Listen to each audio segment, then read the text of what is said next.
So I want to address this because I've been hearing it and been also conversating for the last month about when we save and what that means and what that looks like.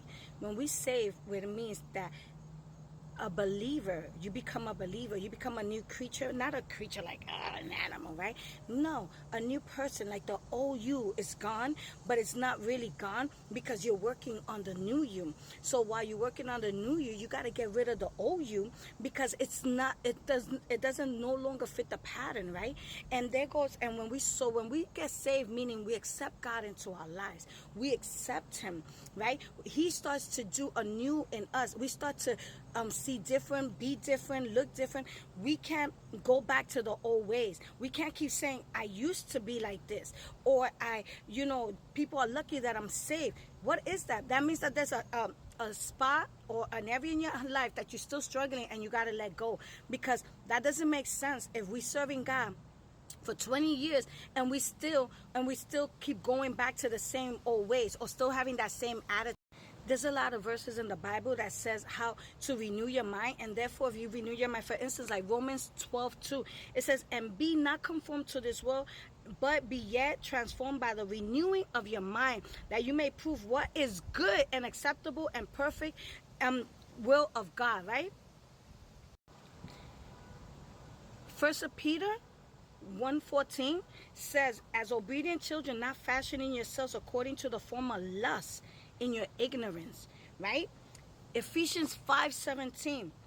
I'm giving you a quick Bible study, a rundown, how to renew your mind, right? Wherefore, be not unwise, but understanding what the will of the Lord is. The will of the Lord is that we will react different, speak different, respond different, and constantly look different. Like, for instance, my old me, like, I don't react like the old me. I don't look at somebody and be like, oh, you know what? You better thank God that I'm not. No, because I'm not there no more. That's not me. At one point, I'm not going to lie, I used to say that until God corrected me, until the Spirit of God corrected me, said, Jackie, that's not so. And you shouldn't be thinking that way. Because if your mind is being renewed, you should not continue to act that way. So what I'm trying to tell you is that maybe you need to go into the prayer room and see why you continuously act the way you do, or why it triggers you. One word, what is it that is leading you to say those things? Maybe it's a form. I don't know, but let me give you another one. Proverbs 1-4. My son, forget not my law, but let thy heart keep my commandments, right?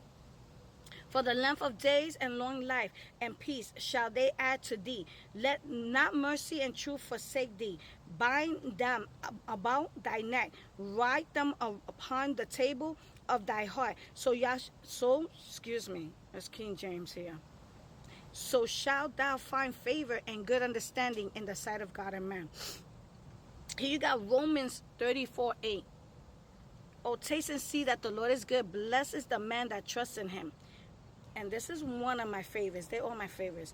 But today, Psalms 51:10. Create in me a clean heart, O God, and renew a right spirit within me. Come on. So if we talking about being new in God, it's a continuous renewal. It's not a one-time thing. And if we're slipping back into our old patterns, we need to check ourselves and see why. That means we need to give up that area and surrender it to God. And we need to renew our minds. Be blessed. Have a great day.